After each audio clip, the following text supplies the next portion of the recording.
This episode is brought to you by Samsung. Unfold the all-new Galaxy Z Fold 4 and expand your world. With Flex Mode, it stands on its own, so you're hands-free to get more done during calls. And with multi-window view, you can use up to 3 apps at the same time. Plus, the edge-to-edge screen allows you to fully immerse yourself in your favorite games and shows. Visit Samsung.com to learn more about Galaxy Z Fold 4.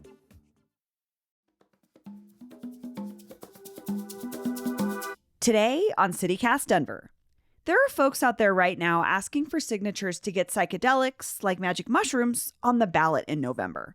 They'll tell you all about their dream for an equitable future, but they won't tell you what's really at stake.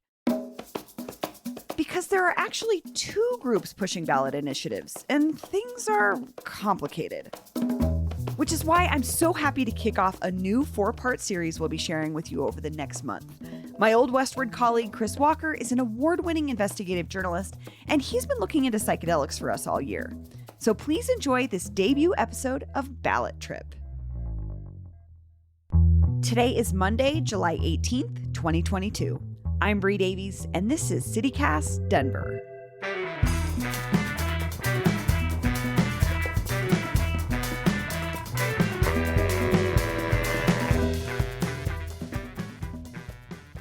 So it's a Friday night in Boulder, and I enter this brightly lit room, and I'm greeted by the sounds of a sitar. There's people all around me in flowy clothes with bright paisley patterns, and they're congregated around these booths laden with curious objects. Some things look like they're straight out of a chemistry experiment. So we have a bunch of genetics here tonight. We have liquid culture syringes. We have agar plates, which are essentially petri dishes of a nutrient compound so that mycelium can grow. Other tables have these lotions, potions, and far-out artwork. But the people here are all passionate about a cause. And they came to Boulder's Riverside Event Center back on March 18th to rally around a campaign. Fill the room with love, fill the room with positive energy, and just soak in the momentousness of the night, because this is a movement, guys, and it's on. It's on. It's at once a local movement here in Colorado, but it's also part of a larger cultural tide. Maybe you've heard of it? There's a lot of talk, hype, and research surrounding psychedelic medicine. We're in the midst of what some call a psychedelic renaissance. And we really could be on the verge of a revolution in mental health care. Research from universities such as Johns Hopkins shows promise for psychedelics to treat conditions like trauma, depression, and anxiety. And of course, here in Denver, we're no strangers to the psychedelic wave washing over the country. In 2019, we made history. So no, we are not playing a trick on you. Magic mushrooms are going to be decriminalized here in Denver. And joyous supporters of the Capitol today say the passage of this Initiative 301 is just the beginning. And they meant it. Denver was the first city in the U.S. to decriminalize psilocybin, aka the magic and magic mushrooms. Initiative 301 made enforcing laws against psilocybin Denver's lowest law enforcement priority.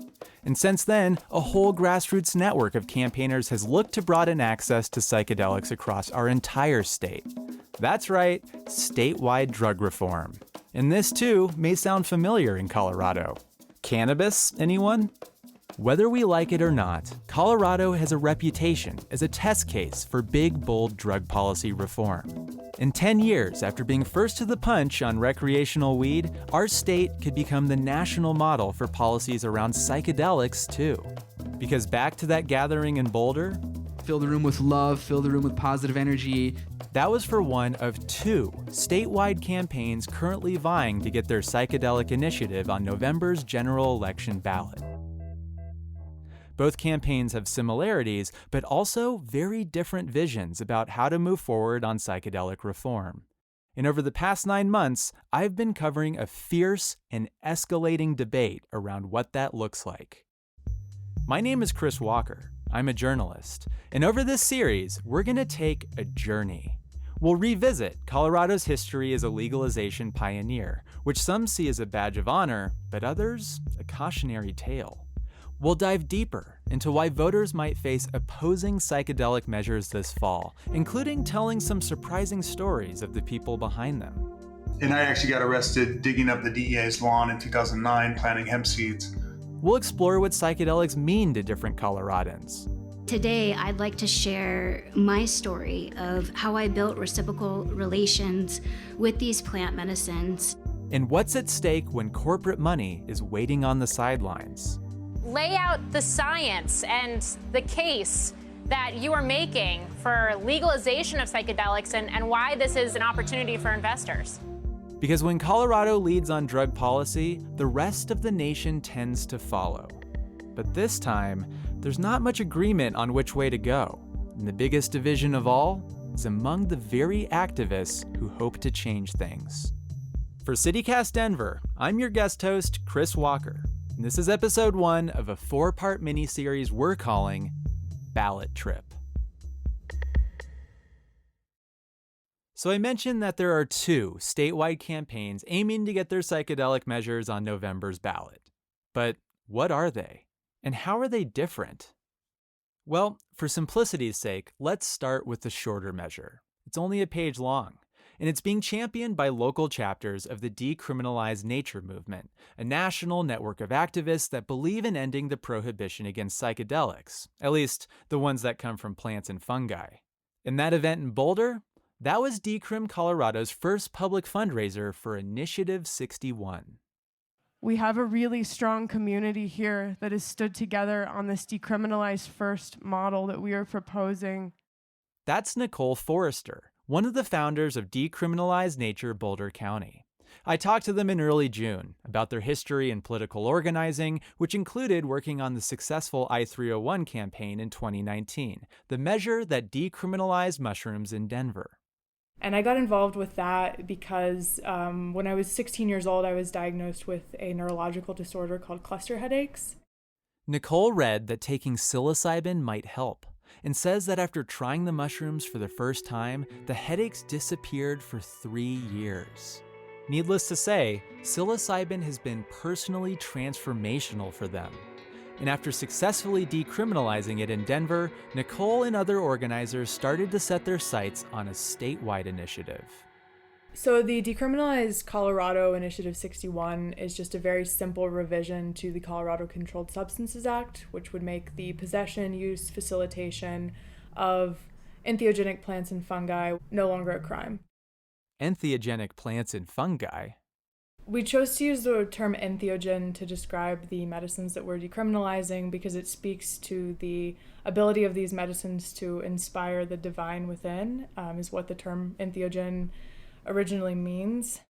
And according to the initiative, they include psilocybin and psilocin, which are found in magic mushrooms, ibogaine, which comes from the iboga plant, DMT, which is found in a brew known as ayahuasca, and mescaline, the active ingredient in peyote, although peyote itself isn't covered because it's an endangered plant. So can people gift these to each other? Can people use them in group settings? What does that look like in practice?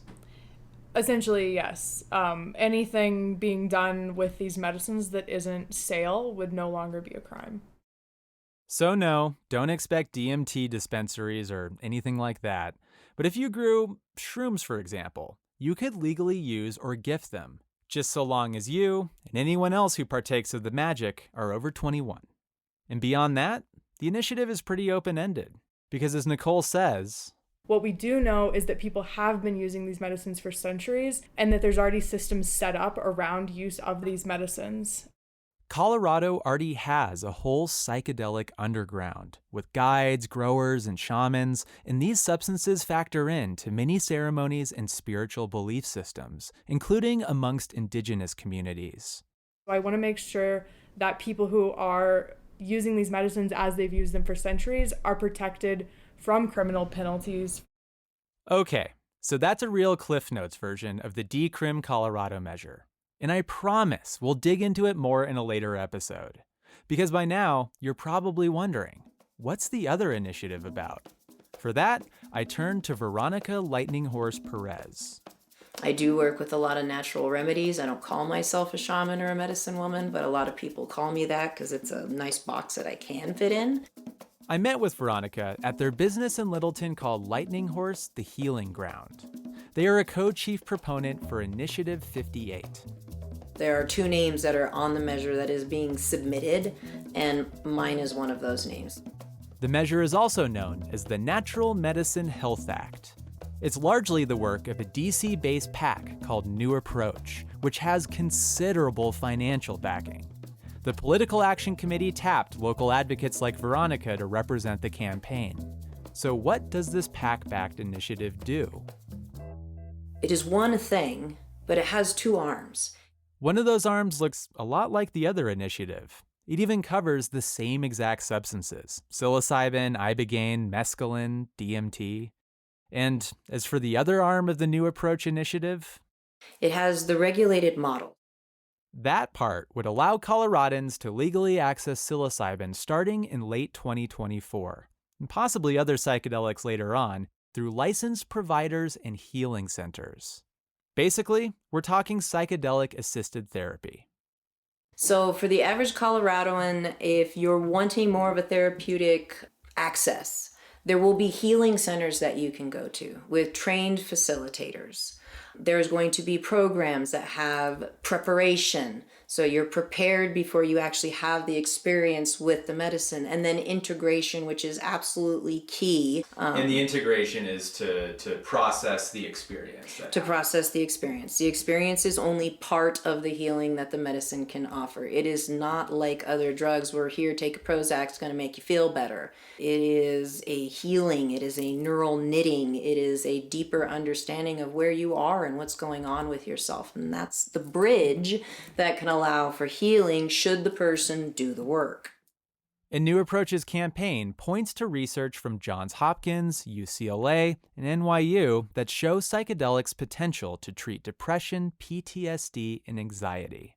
And this will be legal. Like, someone can go to one of these service centers, they can pay for a licensed facilitator to do that 3-step process, the preparation, experience, and integration.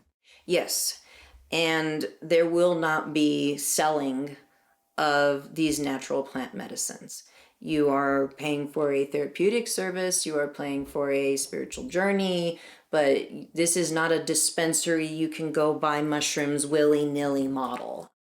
This whole program would get up and running after a 2-year period, during which the state will develop regulations for psilocybin services. It's pitched as a response to a mental health crisis, and it's meant to appeal to a wide swath of Coloradans, including those who've never tried psychedelics before. But here's the thing. Not everyone in Colorado is on board with what Veronica calls the regulated model. And a big reason why? Some Colorado activists harbor a deep distrust for New Approach, who they see as an outsider wading into a local issue. After a short break, we'll wade deeper into a growing division between these 2 campaigns.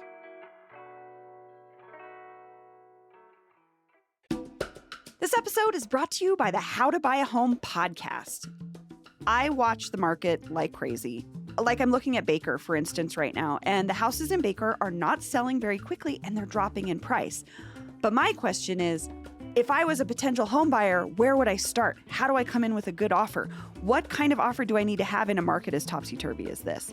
That's why I keep recommending the How to Buy a Home podcast, because host David Sidoni is an industry expert and he lays out what to expect from a housing market like Denver's. The How to Buy a Home podcast has helped so many listeners close on their first homes, and David can guide you through the next steps that are right for you, whether you're planning to buy a home now or maybe you're thinking about it in a couple years. So the recession conversation is looming. I know that can make people a little bit uneasy. Should I make this major purchase in my life? The How to Buy a Home podcast is going to help you figure that out. Make this the last year you rent. Check out How to Buy a Home on YouTube and wherever you listen to podcasts. So there are 2 campaigns trying to get their initiatives on the statewide ballot this November. Each one would decriminalize psychedelics, and one initiative, the one backed by an out-of-state PAC called New Approach, would basically pave the way for regulated psychedelic therapies in Colorado. But many Colorado-based advocates in the psychedelic scene are not thrilled with that proposal. The interests that they represent are not our interests. New Approach, we don't know who New Approach is because they don't want us to know. This recording is from a community meeting I attended in the Santa Fe Arts District back in January. The room was packed from wall to wall because New Approach had sent a representative to Colorado to answer questions about the Natural Medicine Health Act. People were invited to give their feedback on the initiative. And well, it's just really scary. It's dancing with the devil if you're gonna go down this road with New Approach. At the time, New Approach had only recently revealed the first drafts of the ballot initiative. And at this community meeting, a consultant from the PAC shared promising polling data that showed that the regulated therapeutic model would be popular with Colorado voters. But most people in the room were unmoved, like Indigenous participants who joined via Zoom and accused New Approach of disregarding input from their communities. If you are only basing your policymaking off of votership and completely that type of data analysis alone, you are not doing equity analysis. Others saw the billionaire-backed PAC as an outsider, intent on kicking the door open to the commercialization of psychedelics. So I invite you, to all of you, to start really looking at yourselves and looking at your white supremacy attitudes that you have about the medicines, that you have about these concepts that are trying to only benefit you. And after that meeting, New Approach realized it had a real problem on its hands. Despite offering a few olive branches since then, the outside group has failed to win over many who see its initiative as too much, too soon. But there's also a more fundamental disagreement about what the New Approach initiative proposes. Whether we're ready as a state to introduce government regulation of psychedelics. The New Approach initiative would give control of its therapeutic mushroom program to Colorado's Department of Regulatory Agencies, DORA for short. And some activists question whether a bunch of state bureaucrats would ultimately ensure a psilocybin program that is affordable, fair, and equitable for all Coloradans. After all, the legacy of cannabis looms large in Colorado. What began as the liberation of that plant has turned into a gigantic industry worth billions, but not everyone has reaped the benefits. And remember, the New Approach model has an alternative in the Decrim Colorado initiative, also trying to make it onto the ballot. Nicole Forrester, with the Decrim Colorado campaign, doesn't even see this as a debate. I get asked all the time by the media why there is infighting in the movement. And my response is always that it is not infighting, because when we call it infighting, we're not taking into account the power dynamics at play. It's co-opting. As both campaigns race to get on the ballot, starting with an August 8th deadline to hand in signatures, things could stand to get kind of awkward. Both initiatives focus on the exact same substances, and both include decriminalization. So if they both make it on the ballot, will voters even be able to tell them apart? What if neither initiative wins enough support to pass? What if they both pass? It is possible. These are just a few of the questions that make the destination of this journey anyone's guess.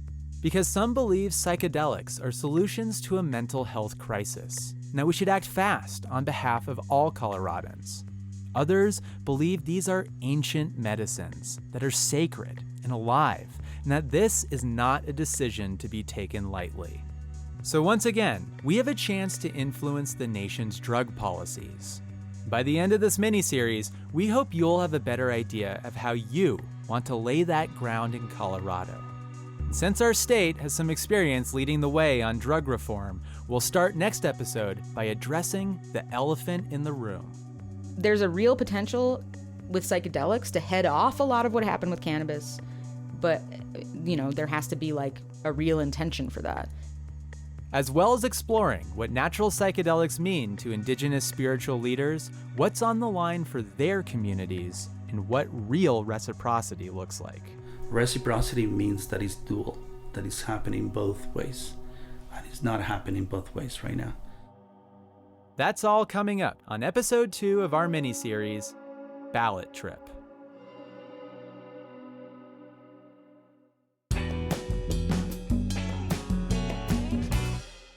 And here's what else Denverites are talking about. Wyatt's Towing, a company whose name alone makes some Denverites' skin crawl. including mine. Honestly, all year we've been hearing about predatory towing. And according to the Denver Post, Attorney General Phil Weiser is now looking into complaints against Wyatt's. We're officially on the case, and we want to hear from you. Have you had your car towed by Wyatt's Towing? What happened? How did it impact your life? Leave us a voicemail with your name and neighborhood, and you might hear your story on the show. You can reach us at 720-500-5418. That's all for today here on CityCast Denver. We hope you enjoyed this first episode of Ballot Trip. Episode 2 is coming soon. Support for the reporting in this series comes from the Ferris UC Berkeley Psychedelic Reporting Fellowship. Additional music by Loyalty Freak Music. Story editing on this series is done by Anne Maria Watt. We'll be back tomorrow morning with more news from around the city. Later. It's like everybody has a story about getting their car towed and it sucks. So if you've had your car towed by Wyatt's Towing in particular, please tell me that sucky story so that we can commiserate with you on how much it sucks. This episode is brought to you by Samsung. Unfold the all-new Galaxy Z Fold 4 and expand your world. With Flex Mode, it stands on its own, so you're hands-free to get more done during calls. And with multi-window view, you can use up to 3 apps at the same time. Plus, the edge-to-edge screen allows you to fully immerse yourself in your favorite games and shows. Visit Samsung.com to learn more about Galaxy Z Fold 4.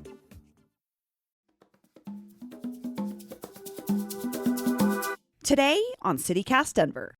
The push to further regulate the use of psychedelics in Colorado continues, but at what cost? Like cannabis, there's a lot of concern about the industrialization and commodification of sacred plant medicine. Who benefits and ultimately who could lose? As investigative journalist Chris Walker discovers, it's about so much more than just money and legislation. It's about the impacts of colonization on ancestral knowledge and healing practices that just can't be franchised. Today is Monday, July 25th, 2022. I'm Bree Davies, and this is CityCast Denver.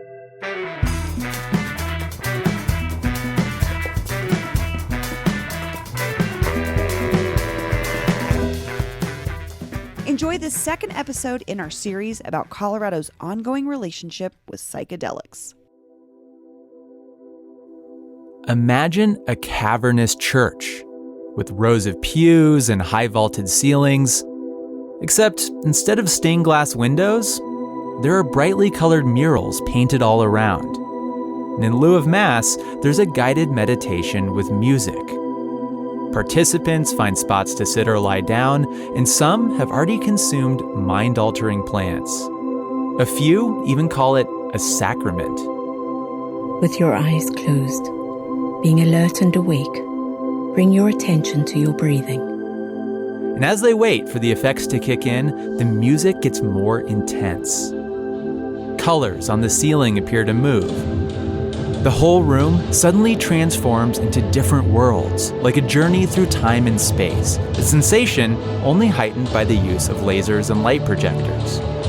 And if all of this sounds like a far-out concept that could be part of a future psychedelics industry, it already exists right here in Denver.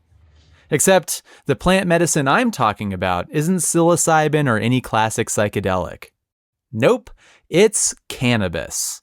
And the place I just described to you is called the International Church of Cannabis. Look it up. It's a trip.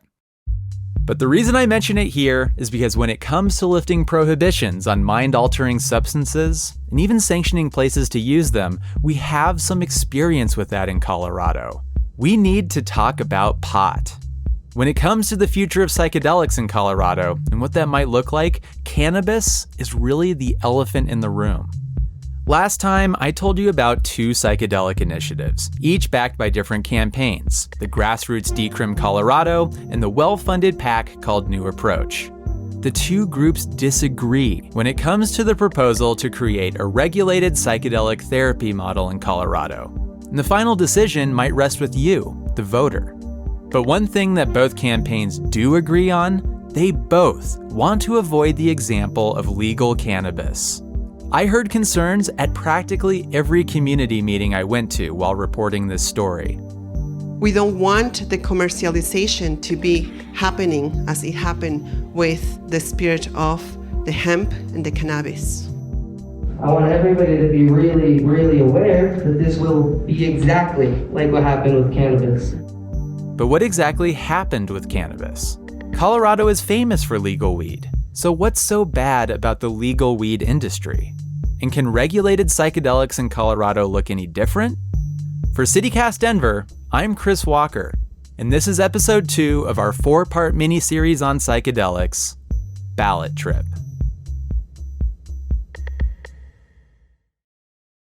To get a better understanding of why psychedelic advocates are wary about replicating our state's experience with cannabis, I called up CityCast Denver's weed correspondent, Anne Maria Wad.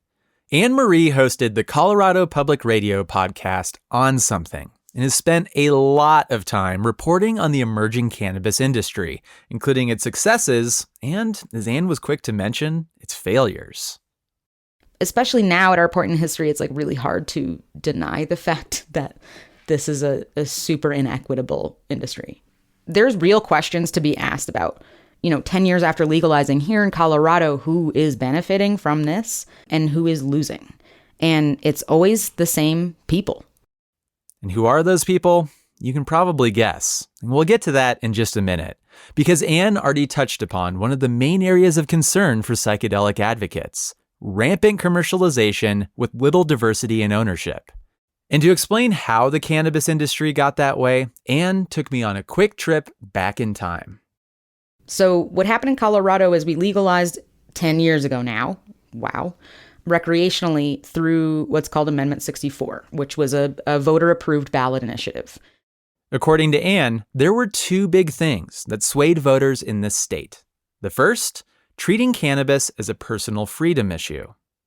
This is almost like the libertarian approach, right? It's like, what right does the government have to tell you what to put in your body in the comfort of your own home? And the second, promising to use tax revenue from cannabis sales to fund things like schools. That is the big carrot that got legalization across the finish line. But you know what wasn't in Colorado's historic weed measure at all? Anything to address the war on drugs and the marginalized communities it's disproportionately targeted.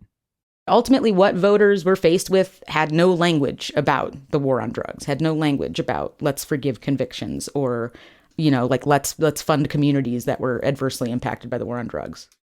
Instead, Amendment 64 primarily benefited the medical pot shops that had already been running their businesses in Colorado.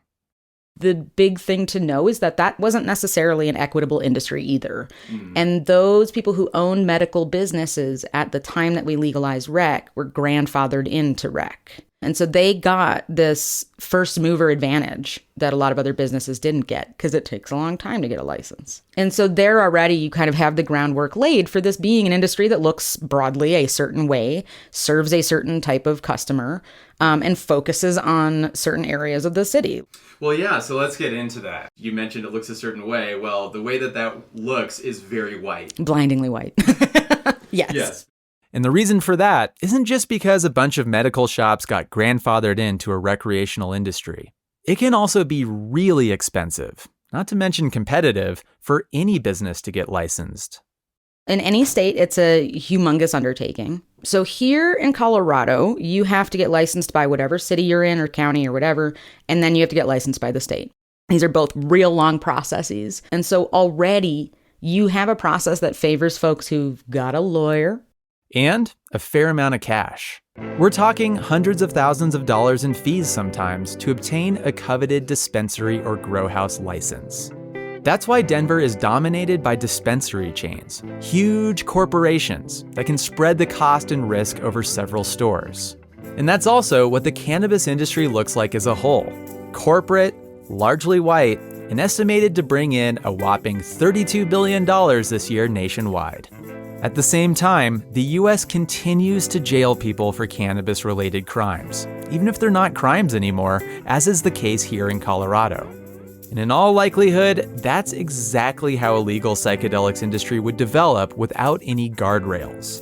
Guardrails that ensure the industry is fair and accessible, that provide a clean slate for those with prior drug convictions, or even public investment for areas hit particularly hard by the war on drugs. Of course, some states are now trying to do this with cannabis, having wised up to Colorado and other early adopters' mistakes.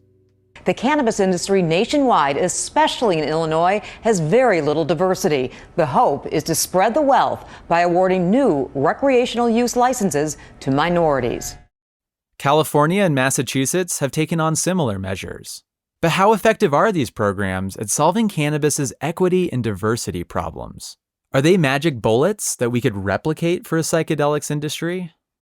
There was a recent report in the New Republic, and the journalist wrote, 3 years after legalization, Illinois' state equity program has been mired in lawsuits, delays, and infighting, not a single social equity business is open. That's usually the story. I mean, Massachusetts is really similar to, I think, the first license just opened last year. You know, we did a whole story with the Boston Globe where they looked into the process too, and they found that like one of these problems in social equity states is you have these larger multi-state companies come in and search for Black or brown applicants to front the business. And what actually happens on the back end is that they have these people sign really predatory contracts, which basically says, yes, you're the face of the business. You can go around telling people that you own this cannabis business, but really you have to get all the product from us. We charge you a fee on every time money moves from one place to another. So you're getting into a situation where like the social equity applicants themselves, the people who are supposed to be helped by this, are just figureheads for larger corporations. Yeah, it's bad. And in Denver's case, we only got our social equity program started in mid-2021, nearly 8 years after a recreational industry took root in the Mile High City. The program has done some good, awarding over a dozen social equity licenses to people who qualify if they meet one or more criteria, like qualifying as low income, or having a cannabis conviction, or a close family member with a cannabis conviction. And those applicants are now placed at the front of the line for the next 5 years. But because Denver's market is already so mature, newcomers find themselves competing with more than 200 well-established dispensaries, not only for customers, but also for precious, precious real estate. Because even after regulators lifted the cap on businesses, previous city rules heavily restrict weed businesses, which leaves very few areas actually open for new pot shops. In other words, social equity gets even tougher when you're having to play catch up. Well, so what's the takeaway for psychedelics advocates? Is it that even if you hear promises of these types of programs, might want to be skeptical of those promises given how they've been playing out in the cannabis space? I mean, it's tough to say. It's like, I think people have really legitimate concerns. There's a real potential with psychedelics to head off a lot of what happened with cannabis, but, you know, there has to be like a real intention for that. And as I mentioned, the intention, at least, appears to be there with both of the psychedelic measures we've been talking about. Even the state-regulated program proposed by the New Approach Initiative, the one that would allow Coloradans older than 21 to legally access psilocybin services through licensed facilitators and healing centers, well, that measure has language in it that tries to avoid repeating history, like a limit on the number of healing centers that any individual or business can own. But what's to stop big businesses from finding a workaround, like they have in the cannabis industry? Because as Anne mentions, the stakes are already high. You have like at least 12 companies now registered on the Canadian Stock Exchange as psychedelic startups. Like they're ready to go. They cannot wait. They cannot wait to commercialize the psychedelic space. But Anne, as well as many other psychedelic advocates, question whether commercialization is the only way to increase access to these plants. We have to ask about what is the bigger point of legalization? I think people have a right to be cautious here. If somebody's looking at psychedelics and wants to turn it into an industry, I think there's enough past precedent to really give people pause there. This could be really harmful and destructive for the communities that these substances come from. There's plenty of historical precedent for this, too. we'll learn about the most famous example, which involved a medicine woman named Maria Sabina. This episode is brought to you by the How to Buy a Home podcast. I watch the market like crazy. Like I'm looking at Baker, for instance, right now, and the houses in Baker are not selling very quickly and they're dropping in price. But my question is, if I was a potential home buyer, where would I start? How do I come in with a good offer? What kind of offer do I need to have in a market as topsy-turvy as this? That's why I keep recommending the How to Buy a Home podcast, because host David Sidoni is an industry expert and he lays out what to expect from a housing market like Denver's. The How to Buy a Home podcast has helped so many listeners close on their first homes, and David can guide you through the next steps that are right for you, whether you're planning to buy a home now or maybe you're thinking about it in a couple years. So the recession conversation is looming. I know that can make people a little bit uneasy. Should I make this major purchase in my life? The How to Buy a Home podcast is going to help you figure that out. Make this the last year you rent. Check out How to Buy a Home on YouTube and wherever you listen to podcasts. This episode is brought to you by Trade Coffee. I've said this many times. Coffee was my first word. My mother gave me coffee in a sippy cup. And I kind of always have just drank whatever's around. Like, I'm not picky. And what I love about like becoming a coffee connoisseur through Trade is like they do all the legwork. They figure out what kind of coffee you like. They send it to you and it's like not that hard. And honestly, it tastes better. The coffee I get from Trade is so good. Like I can't believe how good they are at picking out coffee for me. And their team actually worked with me to create my own custom collection. If you're like me and you love iced coffee, you can go check out my collection. And if what I got isn't up your alley, don't worry. Trade will have whatever you want. So if you want to support small businesses and brew the best cup of coffee you've ever made at home, it's time to try Trade Coffee right now. And Trade is offering our listeners a total of $30 off your first order plus free shipping. Just go to drinktrade.com/Denver. That's drinktrade.com/Denver for $30 off your subscription to the best coffees in the country. The year was 1955. When a New York banker and amateur mycologist named Robert Gordon Wasson appeared one day in a Mazatec village in Oaxaca, Mexico. Wasson had heard rumors about spiritual mushroom experiences in indigenous communities. And upon entering the village, he encountered Maria Sabina, a curandera who used psilocybin mushrooms as part of her healing practices. Under Wasson's false pretenses, Sabina allowed him to join a sacred mushroom ceremony, which Wasson claimed was the first instance of a foreigner being invited to participate. But despite Sabina's request for privacy, Wasson wrote a full account of his experience for Life magazine in 1957. And he, or some accounts say an editor at the magazine, even coined the term magic mushrooms. Wasson would also discover and record the ancient mystical rites of the mushrooms from a local shaman or magical priestess, Maria Sabina. And we're seeing incredible sights. That last voice was Wasson's. Because of his article, the general public learned about magic mushrooms for the first time. But in a follow-up book, Wasson revealed Sabina's identity and location. Her village was overrun by foreigners seeking to have their own experiences, and Sabina's fellow villagers ostracized her. By the time her house was burned down and she was banished from the village, she came to regret ever inviting Wasson to participate in the mushroom ceremony. And so the very roots of the so-called psychedelic revolution of the 1960s stemmed from a horrific extraction of indigenous knowledge. One local indigenous healer I spoke to in Colorado says this kind of experience is unfortunately familiar. Taking, extracting, and appropriating indigenous knowledge for their self-gratification. Look, there's certainly a lot of lessons we can learn from in our recent history legalizing weed. But when it comes to entheogens, that term for plants and fungi that inspire the divine within, there's a whole lot more to consider. As Katumi Castro explains, people continue to say that they're psychedelics, but they're not. So psychedelic, it's a word, a Western word that describes a made-up process in the psychic of a human. Meaning that usually a psychedelic, when you read a description, is something that you imagine, you created, you hallucinated, it's something that is not real. So for us, that meaning it's really, really disrespectful, because for us, our medicines, our medicinal plants are part of who we are.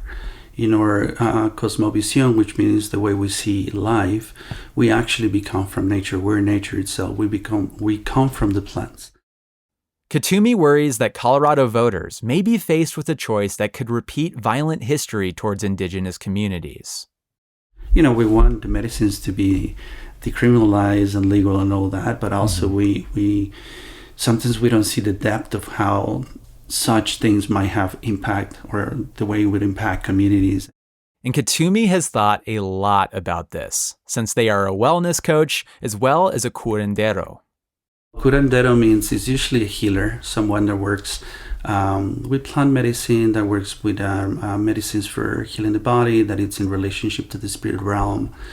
So it's a form of healing, but it goes, there's a lot more depth from more Western understanding of healing.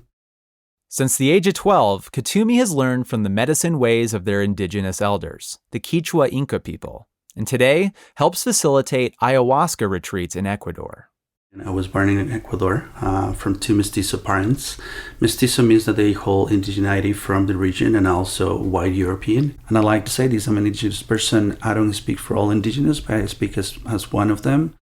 But even though Katumi can't speak for everyone, we have a very common felt sense of what it is to be indigenous in this world, And Katumi says their indigenous ancestors opened up ayahuasca ceremonies to visitors from other countries starting in the 1970s. That's created a kind of economy within itself, and the results have been mixed. So it's only been really open for the last 50 years to foreigners. And in the same way, there's really beautiful people approaching the medicine with a lot of humbleness and really respecting and really learning and sharing the healing that comes through our cultural practices. There's also a lot of appropriation, a lot of colonization, a lot of extraction that is affecting us. And unfortunately, when it comes to the topic of plant and fungi medicines, Katumi says another common experience is to have people seek out indigenous expertise, but rarely respect indigenous opinions. At the end of the day, I never really know how people are going to use my teachings and what I share that actually might get tokenized. The tokenization happens when people want something again from me, and there's not a previous relationship or an interest to get to know me as a human. But I've moved to that place where I'm like, okay, you're tokenizing me, and yet I'm doing this for the greater goodness of my community, of people around, people of color. My desire, my prayer is that violence towards people of color, especially indigenous people, decreases over time. So I'm in service. So I'm doing this for the next generations. Well, thank you for being in service that way. We're at a point here in Colorado where there might be some pretty consequential measures on this year's statewide ballot. Because these are such consequential decisions, what do you think people need to know? I think the first thing is don't buy everything you hear from people that are representing these medicines, not from an ancestral lineage or culture, but rather from a capitalistic, systemic experience, I would say. And that includes people of color. There's a lot of people of color, there's a lot of siblings that I would call them siblings that are actually causing a lot of harm, that they unconsciously are approaching these from a colonial mindset, So one of the biggest pieces around these initiatives is that they're moving too fast. So that will be my first thing is first, please slow down. If you're hearing, if you've been pushed to get signatures, slow down, talk to people, find out before you give a signature, find out what's really happening. And Katumi mentioned a second thing. The second piece is really understanding that in these movements, we really need to centralize indigenous voices, people of color, and, especially elders. And that means not just inviting them to the table for their expertise, but their opinion too. Katumi says we need real processes of reciprocity. Reciprocity means that it's dual, that it's happening both ways. And it's not happening both ways right now. The reason we're speaking and the reason I'm speaking here and the reason you'll see more people of color and see more indigenous people stepping into these spaces is because we're impacted so badly that we're coming out of like, hey, we need to stop this, and we're putting ourselves in the line. So it's not reciprocity. It's actually we're being put on a corner. But they have hope that things won't always be this way. There's a lot of people who are awakening to their spirituality, which is beautiful. But when Kuthumi reflects on campaigns to increase access to plant medicines, they have a warning. If you don't work through your colonial mindset, you will continue to harm people, even when you feel that you're doing a spiritual service to someone. Think back to that story of R. Gordon Wasson and Maria Sabina for just a second. Wasson lied to gain access to mushrooms in the sacred ceremony they were a part of. Then he went back home and exposed the ceremony in Life magazine. That's the kind of colonial mindset Kuthumi is referring to. Dropping into the indigenous world, taking as you please, and leaving without care for the consequences of that taking. In other words, repeating history. And to avoid that, Kuthumi asks that we all decolonize. And if you don't know how to do the work, reach out to people who do decolonial work, decolonization. There's so many experts out there right now. We'll include some of Kuthumi's recommendations in this episode's show notes. So that's the history to consider around these two possible ballot initiatives, the recent history and the not so recent. Both initiatives would decriminalize a handful of plant and fungi medicines, but only one, the New Approach Initiative, would set the stage for a regulated therapeutic model. And in order to get an idea of what that might look like, next episode, we'll start by examining a psilocybin measure being implemented in Oregon. So it's a very difficult balancing act, basically. As well as meeting the man behind an activist company many of you may recognize.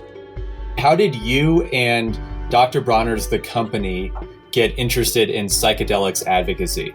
Yeah, well, I guess my big initiation was after college. I was in Amsterdam in 1995. That's coming up next week on episode 3 of our miniseries, BallotTrip.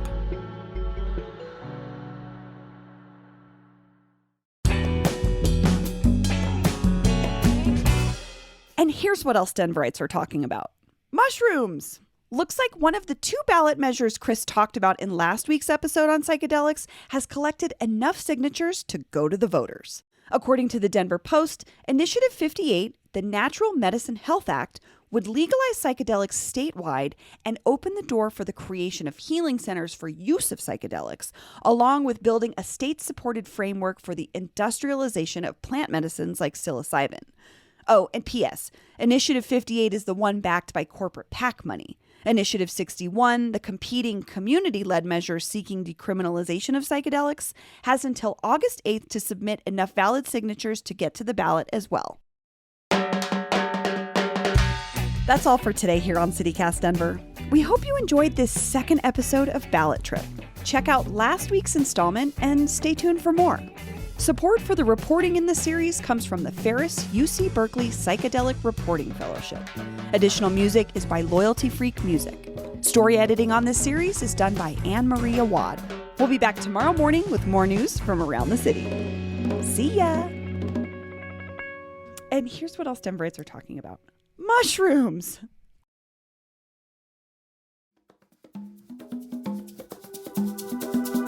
Today on CityCast Denver. When someone mentions Dr. Bronner's, a very specific image pops into my head. I see that big blue soap bottle covered in paragraphs of tiny white text sitting on the edge of a grimy bathtub. It's a fixture in every punk house I've ever lived in, crashed at, or played a show in the basement of. But here's the thing. Dr. Bronner's isn't just the soap choice of the counterculture. It's also a multi-million-dollar company. And the Bronner family is using some of that money to fund a campaign to legalize and regulate psychedelics right here in Colorado. So it's finally time to read the fine print. This is part 3 of investigative journalist Chris Walker's look at the push to legalize psychedelics in Colorado. If you haven't heard parts 1 and 2 of BallotTrip yet, I recommend going back and listening in order to get the full story. Today is Monday, August 1st, 2022. I'm Bree Davies, and this is CityCast Denver.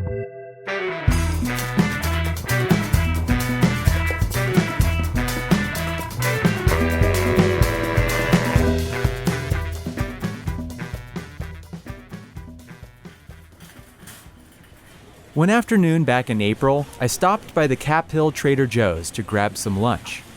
I was making my way to the store entrance when I heard a signature gatherer calling out to shoppers. You know, the kinds that always seem to be posted up outside of TJ's. Excuse me, sir, do you have a minute? So this was not surprising in itself. What did surprise me was when the woman asked if I was interested in supporting natural medicines.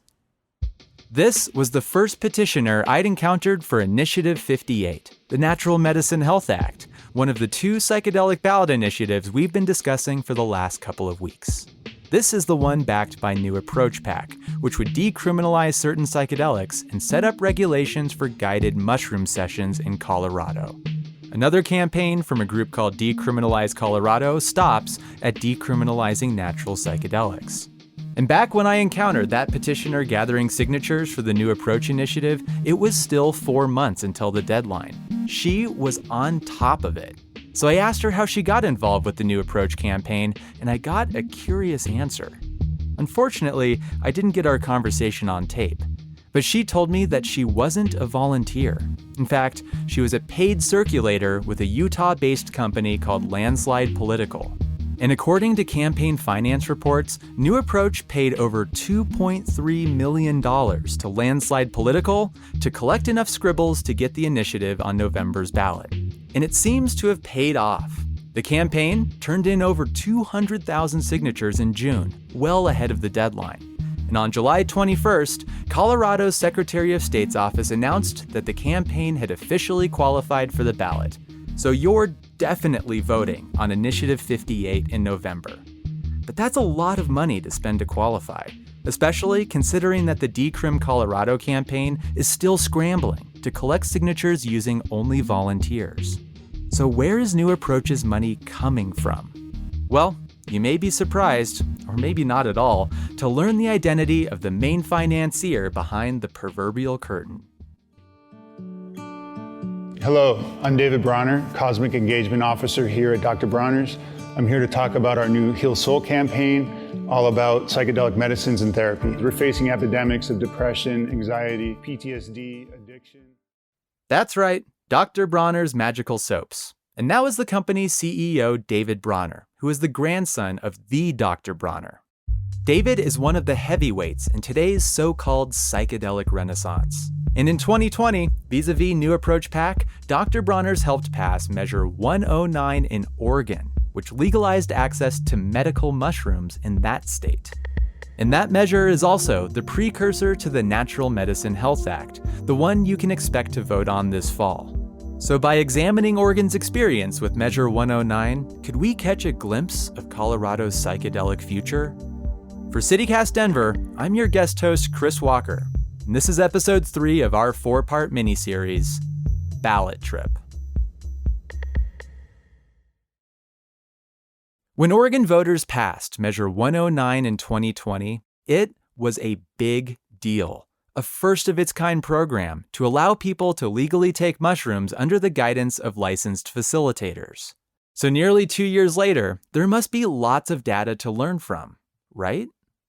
You might be asking yourself, who exactly is qualified to be a licensed professional for something like this? It kind of feels like a new job I haven't heard of before, and you're right. That's actually something the state is trying to figure out. And right now, we are in a 2-year development period. A period that is supposed to conclude in January 2023, when the Oregon Health Authority plans to accept license applications. Getting that program ready has been a process, as I learned from one of the reporters who's most closely documented it, someone who also happens to be a fellow of mine in the Ferris UC Berkeley Psychedelic Reporting Fellowship. I'm Olivia Goldhill. I'm an investigative reporter at STAT, the Health and Science publication. Olivia has been covering many of the key discussions that have taken place as Oregon tries to get things up and running. There's the Psilocybin Advisory Board that is made up of volunteers. You know, anyone could apply to be on it. This board is made up of doctors, psychologists, and experts in natural medicines and harm reduction, all of whom were appointed by Oregon's governor. They're the ones tasked with creating regulations for Oregon's medical mushrooms program. And then they present their findings to the Oregon Health Authority, and that's who ultimately decides. If voters in Colorado approve the new approach initiative on this fall's ballot, the process will look similar. Governor Polis would appoint an advisory board, and in our case, that board would make recommendations to the Department of Regulatory Agencies. And speaking of recommendations, here are all the things that the Oregon board has had to consider over the past 2 years. Who qualifies to become a facilitator? How do you ensure fair access to psilocybin services? Who will provide the mushrooms? And who will test those mushrooms? And one of the trickiest considerations, how to train prospective facilitators. It's really, really interesting because I think everyone has good intentions, but this is so new and will inevitably involve compromises. So the big theme that is difficult in Oregon and comes up with the licensing program, but also comes up in other areas, is that there is conflict between safety and equity. So, the bill was created to be very equitable. Ideally, people who want to become licensed as facilitators should be able to receive the necessary training without traveling too far or facing any kind of professional repercussions or breaking the bank. But then if you create safety parameters, often what that does is put limits in place that potentially hurt equity. Here's one example. So they decided to do 120 hours of learning in Oregon for training and 40 hours of practical training. Quite a few people I spoke to were worried that this was too short. I know there's been some barbed criticism there that it's like, well, hey, that's almost the same amount of time that it takes to be licensed as a real estate agent in Oregon. Yeah, exactly.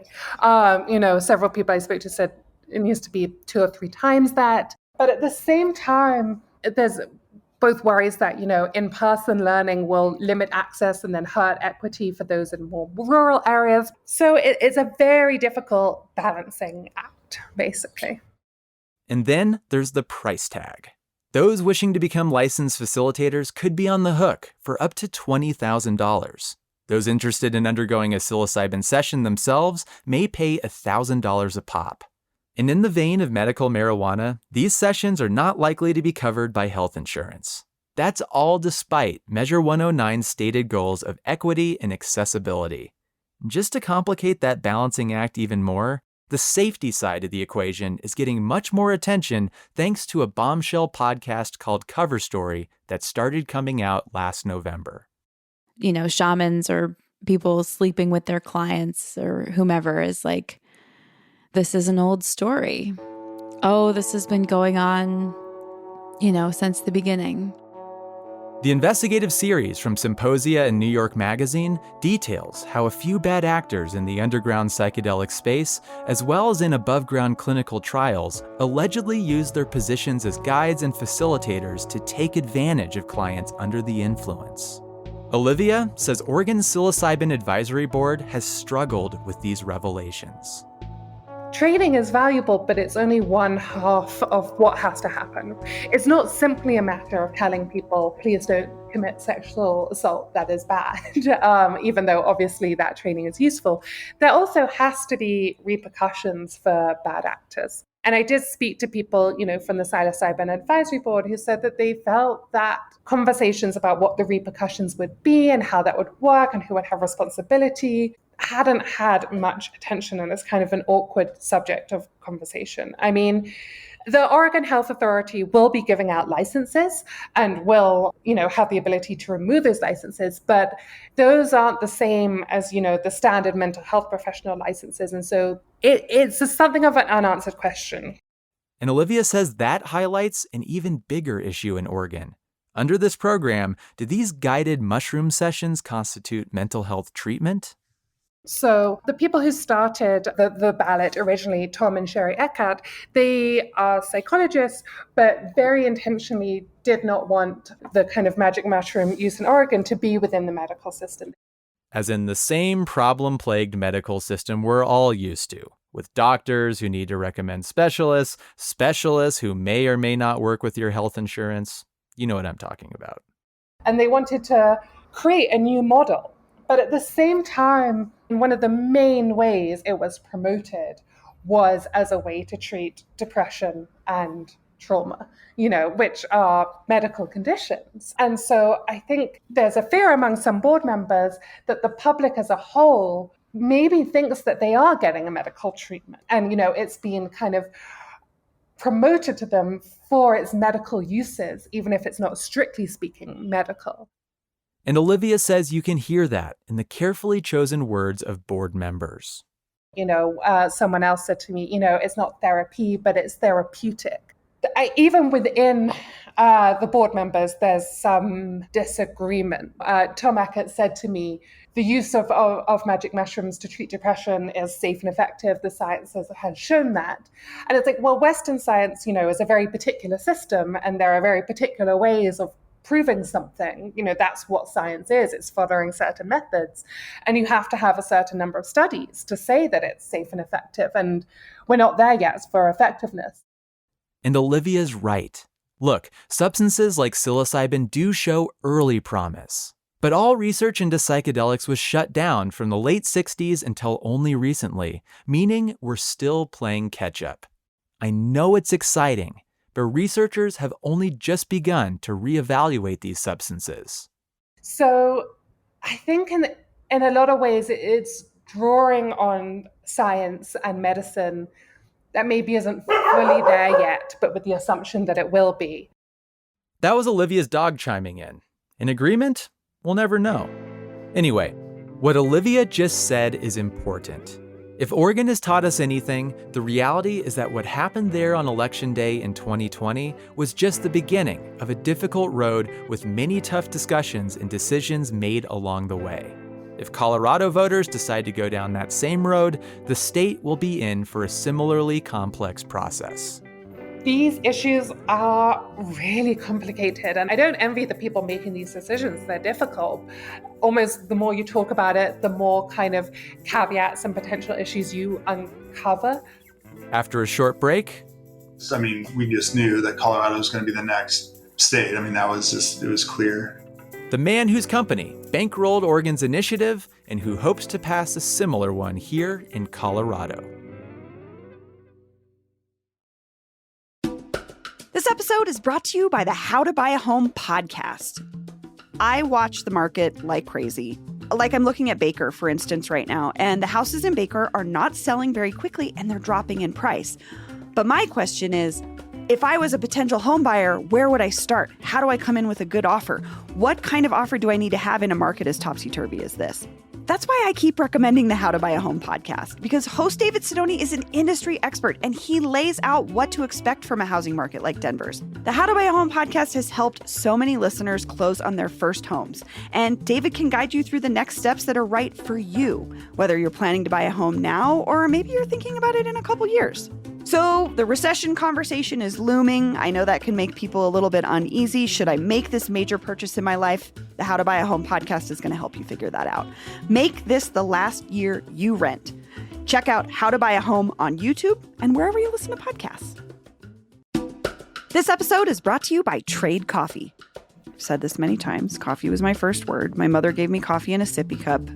And I kind of always have just drank whatever's around. Like, I'm not picky. And what I love about becoming a coffee connoisseur through Trade is they do all the legwork. They figure out what kind of coffee you like.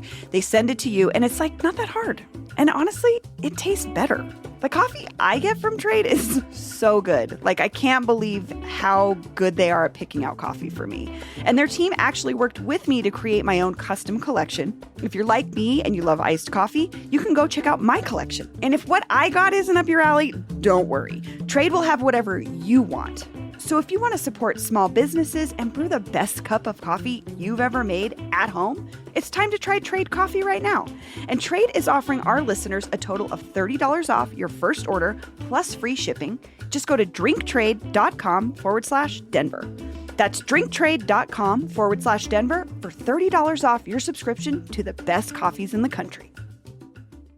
Remember in the beginning of this episode when I mentioned Dr. Bronner's, the soap company, and their cosmic engagement officer? And I actually got arrested digging up the DEA's lawn in 2009 planting hemp seeds. That's David Bronner. And actually, he was arrested again back in May, this time while protesting at the DEA headquarters for end-of-life patients to be able to use psilocybin.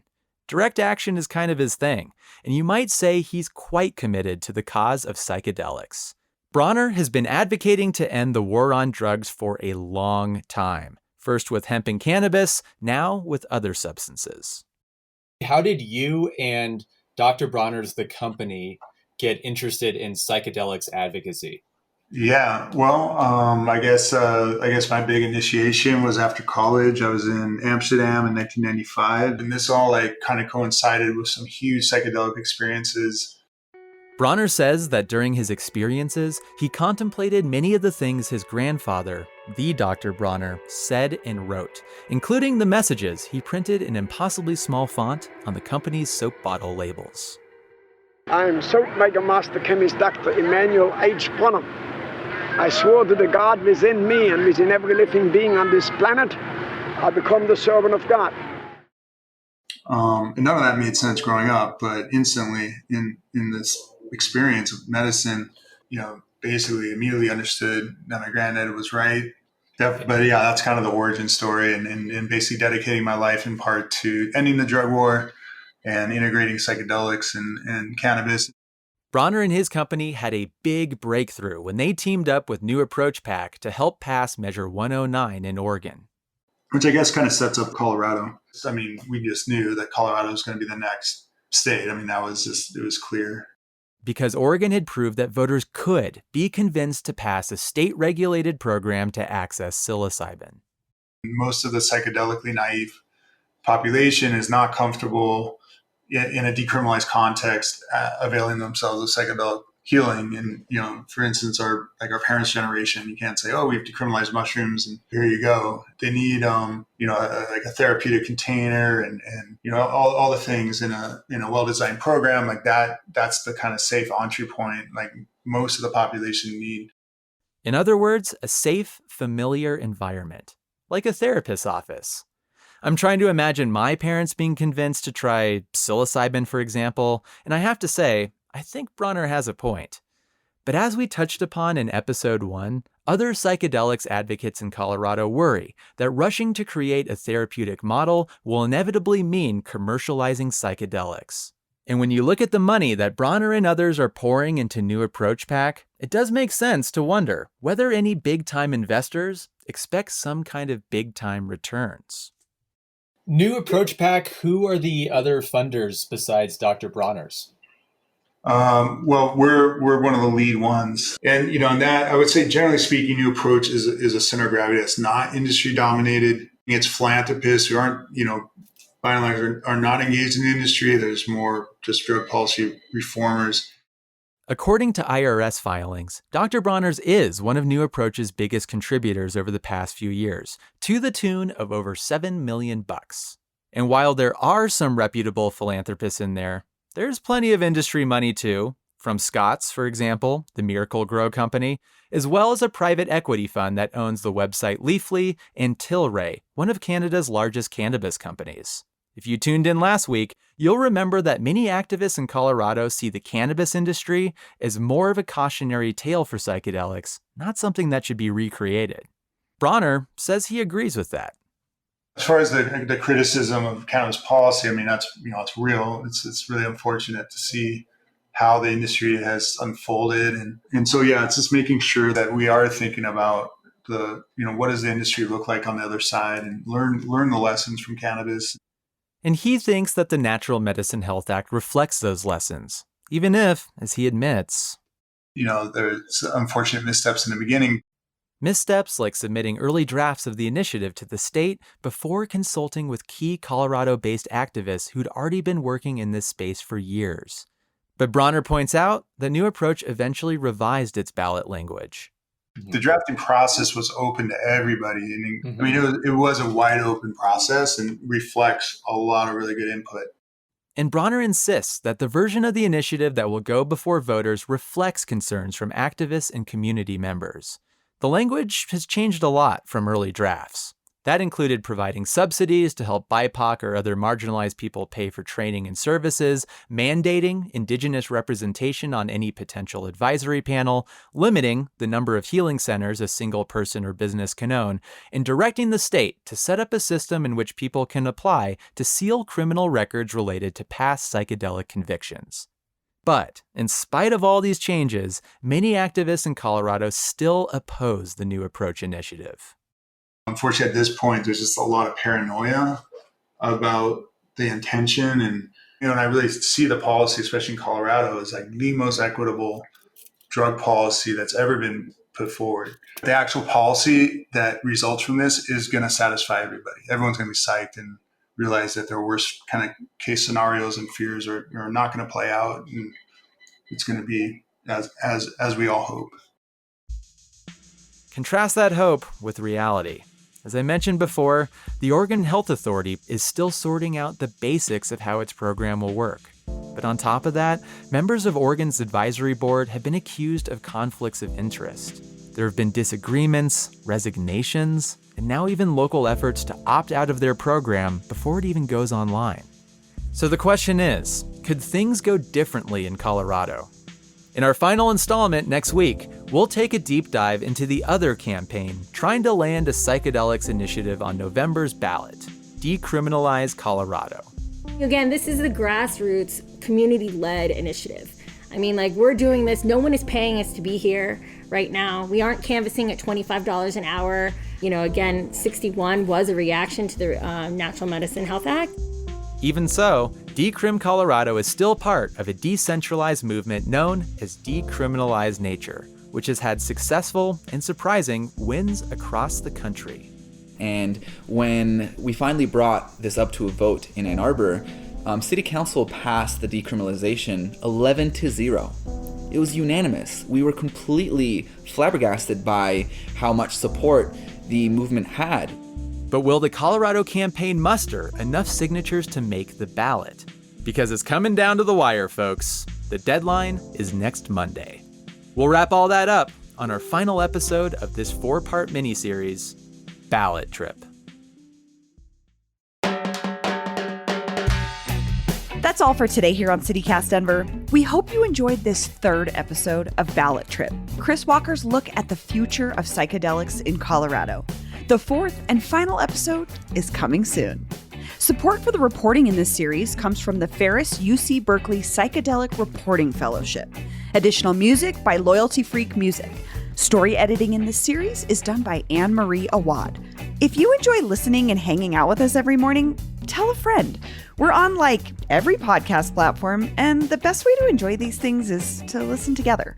So share a link to the show or the newsletter, and let's build this community. As always, I'll be back tomorrow morning with more news from around the city.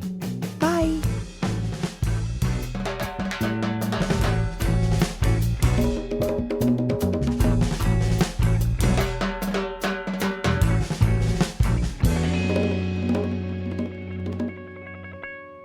I love that my most engaged tweet of the last 2 weeks was reminiscing about Cherry Creek North having a Burger King. People just really were feeling that, as I was.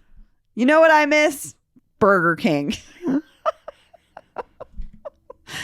In a neighborhood that you couldn't be caught dead talking about Burger King in now.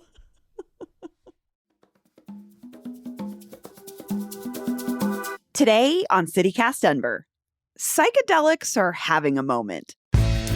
More and more people across the country are trying DMT or magic mushrooms and recognizing their potential. But now that movement is colliding with our political system and capitalism, and the very thing that gives psychedelics their power is at stake. This is the 4th and final installment of BallotTrip, investigative journalist Chris Walker's look at the two ballot measures dueling over the future of psychedelics in Colorado. If you haven't heard the first 3 parts, I've got links in the show notes for this episode. Chris will take it from here. Today is Monday, August 8th, 2022. I'm Bree Davies, and this is CityCast Denver.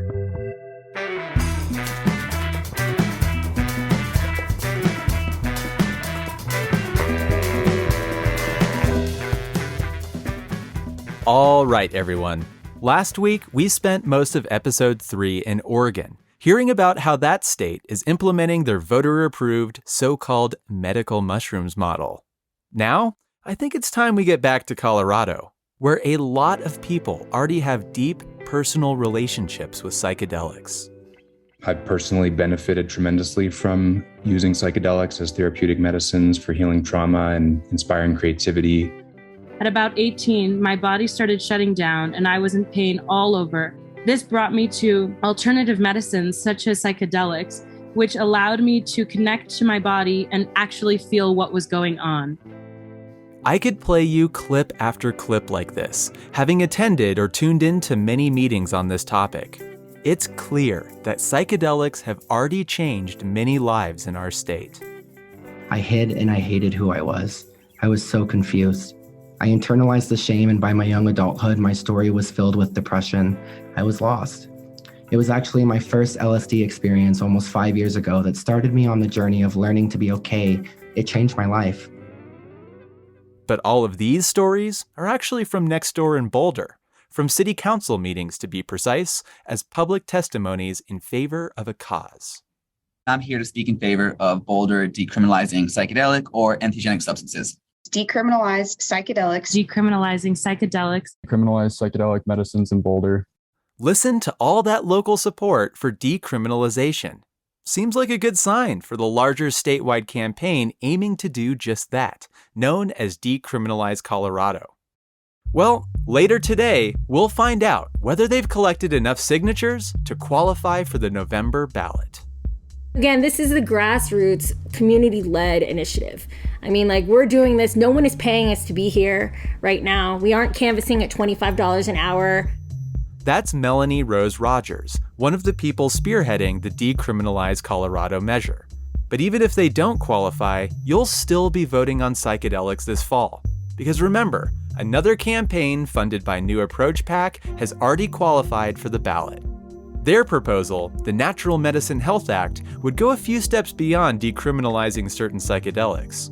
It would also set up a state-run program for Coloradans to access therapeutic magic mushroom sessions as soon as 2024. And New Approach has spent more than $2 million to land that initiative on the ballot, making this a kind of David versus Goliath matchup. And the grassroots Decrim Colorado is the little guy. So what happens if they don't make it on the ballot? For CityCast Denver, I'm your guest host, Chris Walker, and this is the final installment of our 4-part miniseries, BallotTrip. I am a community organizer, an advocate, and activist here. Psychedelics and also psilocybin have played a major role in my, life and transformation and my journey. As I mentioned, Melanie Rose Rogers is one of the chief petitioners for Decrim Colorado. And this isn't her first rodeo. I was one of 6 petitioners behind Initiative 301 in Denver, Colorado. That 2019 campaign made Denver the first city to decriminalize psilocybin mushrooms, a vote that was like the first domino to fall. 1 month later, the city council in Oakland, California voted unanimously to decriminalize mushrooms and other natural psychedelics. And then, the following year, 2020, I was recruited to go to work on Initiative 81 in Washington, D.C. Which was also successful. Oh, yeah. It was very successful. I believe they won by 76% of the vote there. Where Denver just decriminalized mushrooms, these later measures expanded that to include other natural psychedelics like DMT, ibogaine, and mescaline. We were completely flabbergasted by how much support the movement had. This is Rumzi Abueda, who is also with the Decrim Colorado campaign. And we kind of saw the movement have this snowball effect where it kind of percolated upward and the momentum carried on. Because that same year, when he was still living in Michigan, Rumsey helped pass a similar measure in Ann Arbor. What basically happened was we got members of the community to speak up and tell their stories to members of city council. Similar to what's happening in Boulder right now.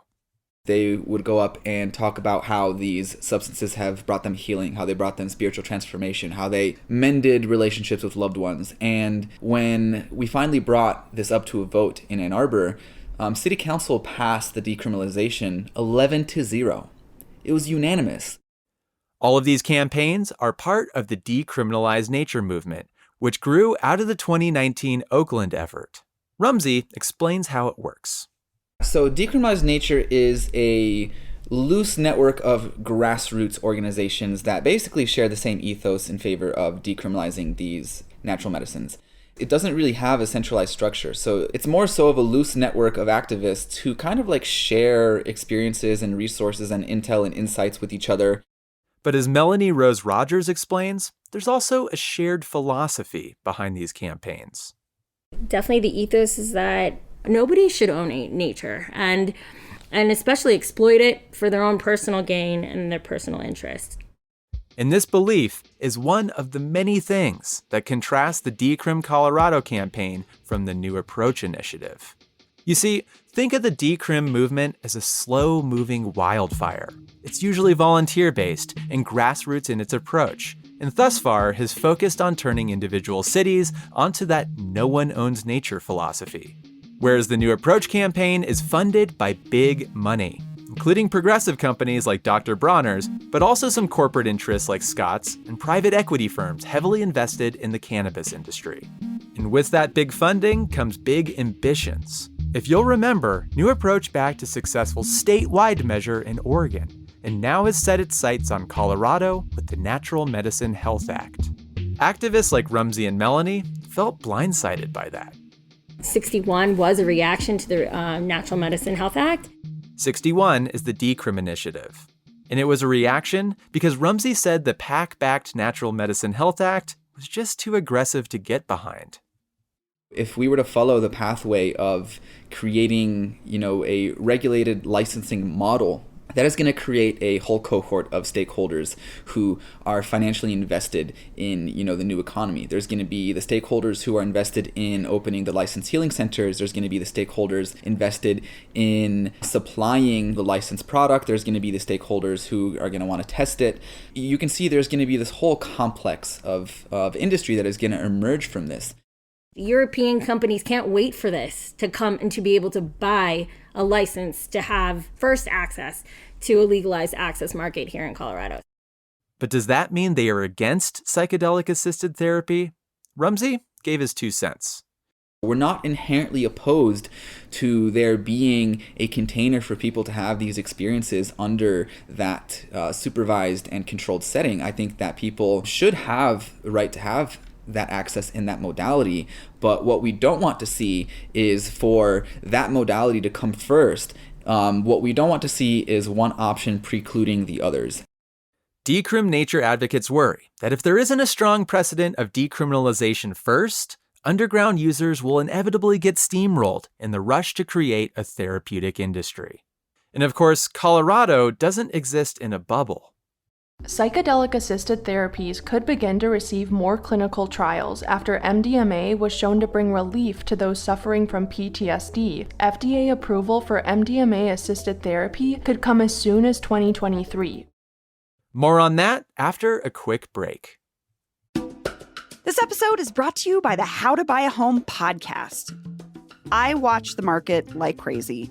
Like I'm looking at Baker, for instance, right now, and the houses in Baker are not selling very quickly and they're dropping in price. But my question is, if I was a potential home buyer, where would I start? How do I come in with a good offer? What kind of offer do I need to have in a market as topsy-turvy as this? That's why I keep recommending the How to Buy a Home podcast, because host David Sidoni is an industry expert and he lays out what to expect from a housing market like Denver's. The How to Buy a Home podcast has helped so many listeners close on their first homes, and David can guide you through the next steps that are right for you, whether you're planning to buy a home now or maybe you're thinking about it in a couple years. So the recession conversation is looming. I know that can make people a little bit uneasy. Should I make this major purchase in my life? The How to Buy a Home podcast is going to help you figure that out. Make this the last year you rent. Check out How to Buy a Home on YouTube and wherever you listen to podcasts. So here in Colorado, you will definitely be voting on whether to order the state to create and oversee a therapeutic mushroom program. And much like legal weed, the idea was that the federal government would largely stay out of the whole thing. But recently, that changed. A letter was sent from the Substance Abuse and Mental Health Services Administration that shows that the executive branch is expecting or anticipating the FDA to approve psilocybin therapy within the next 2 years. This is only a surprise if you haven't been paying attention. As we discussed a few weeks ago, more than a handful of corporations in Canada have been betting that psychedelics will be approved as mainstream medical treatments in the United States. That brings in doctors, specialists, insurance companies, and of course, pharmaceutical giants, each jockeying to patent the first mushroom pill. I mean, I can already see the commercials. Talk to your doctor about psilocybin today. Side effects may include ego death. But seriously, with federal approval on the horizon, the line of people waiting to cash in on psychedelics gets longer and longer. When some people look at New Approach PAC, they see just another usual suspect waiting to cash in. But campaigners backed by New Approach say they're different. They're the good guys. They argue that the Natural Medicine Health Act, if approved, could carve out more pathways to access psychedelic therapies. FDA approval could still be narrow. For example, it could require a prescription or a specific diagnosis or approval from a specialist. Campaigners for the Natural Medicine Health Act say the law would help keep more options available in Colorado. But Rumsey Abueda from the Decrim Colorado campaign doesn't quite buy that argument. I will say that there is some merit to the concern of letting the FDA and other corporations that are pushing these substances through clinical trials, letting them get there first, because then everybody gets boxed out and the only modality of access is to go through the medical route. And those are really valid concerns, but the solution they're offering is not the solution we need. They're basically saying, oh, well, we just have to compromise, and instead of letting the FDA set the regulations, then let's just let the state regulatory agencies set the regulations. Rumsey also worries that some compromises would be too great, like full decriminalization. Decrim Colorado organizer Nicole Forrester says they worry New Approach's initiative doesn't go far enough to ensure it. I think that there is still a lot of debate around if it really does protect personal use. There's certainly a lot of pieces of the language that can be interpreted to, not do that, not protect personal use. For instance, the Decrim arm of the New Approach initiative explicitly says that Coloradans still wouldn't be able to use psychedelics in public places. So anyone hoping to do mushrooms at Red Rocks under Initiative 58? Nuh-uh, that's definitely out. But does that also include Colorado's other beautiful outdoor places? That's a very interesting question, and that one's been pretty recent. This is Veronica Lightning Horse Perez, who you'll remember from episode 1 as a co-chief proponent of the New Approach initiative. People who are going to be using it in nature are using it more for let's say a spiritual experience, a connected experience. And people like that are going to be using this more in a respectful and responsible manner. So my personal answer to this interpretation, because I have learned over time that humans can interpret anything any way according to their filters, their beliefs, and their value system. That this is not going to be police that are hunting you down in public parks and things like that, looking for people who are doing mushrooms so that they can find them, they can ticket them, or they can bring them in. This is still a lowest law enforcement priority. If legal weed is any guide, even though it's still legal, you're still not supposed to toke up really anywhere outside your home. There are limitations. There's a balancing act, one that we talked about a bit last week. Between safety and equity. Then, of course, there's the bigger balancing act that voters may be asked to consider when filling out their ballot. Because one initiative opens the door to something big. the Natural Medicine Health Act is trying to do everything at once, decriminalizing and broadening access to psychedelics, as well as setting up its state-run program to access psychedelic-assisted therapies, meant to appeal to all Coloradans, including those who are new to psychedelics. And I think that's what makes it brilliant, because it is meeting as many people across at many different walks of life where they are and offering them an opportunity to form their own relationship with the medicine. And by contrast, the Decrim Colorado campaign starts small, focusing first on the communities that already exist in this state.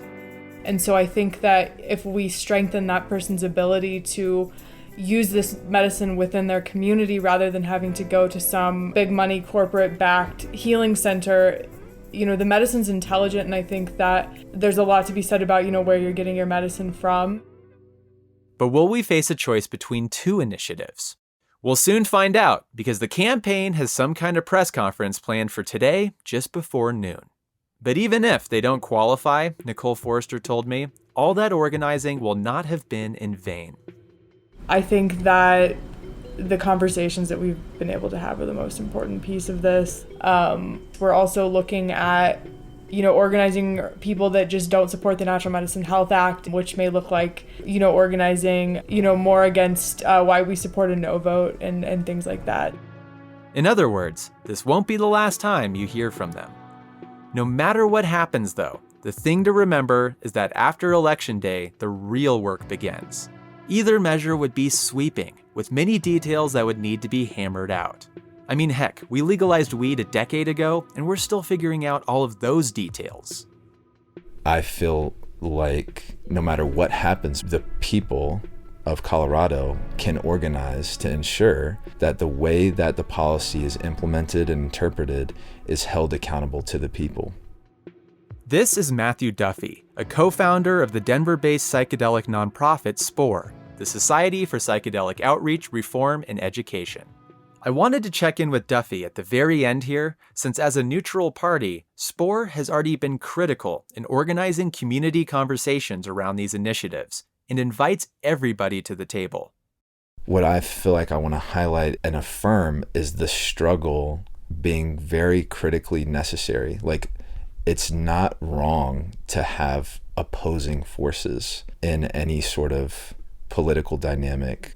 And to remain in that struggle is crucial for us to be able to refine our political strategies, the ways in which we organize, the policy work, everything that leads up to medicine stewardship and the development of community infrastructure to hold psychedelic medicine. And Duffy believes that community organizing will remain crucial, including around New Approach's Natural Medicine Health Act that's already on the ballot. If it passes, we can hold policymakers, DORA, the legislature, accountable to that and be really loud and really clear. If that happens, Duffy says SPORE will host community meetings to ensure that any psilocybin advisory board reporting to the state is also accountable and responsive to everyday Coloradans.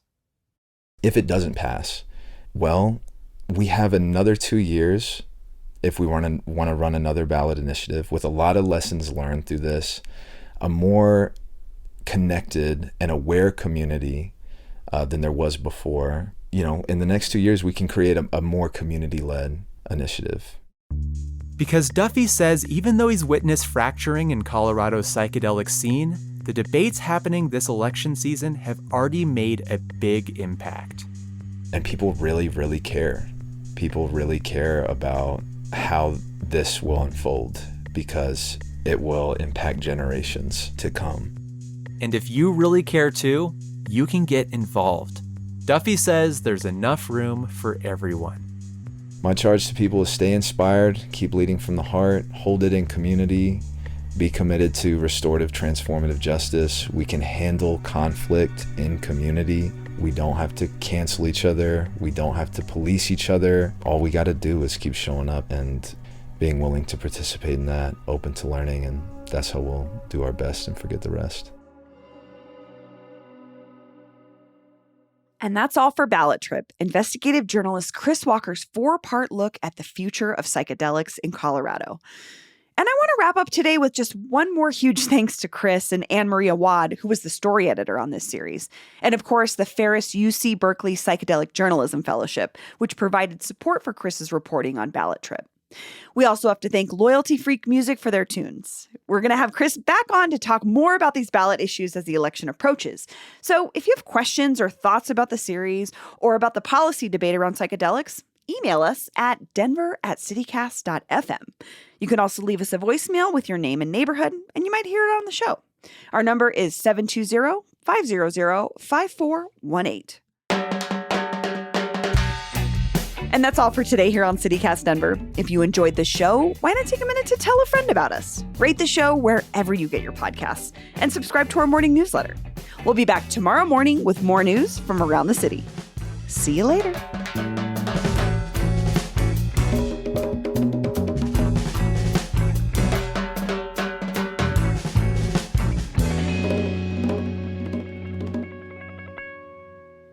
Tell your local shaman to take a listen. Tell your local plant medicine friend. Who's my local plant medicine friend? I'll have to ask my husband where he gets his mushrooms.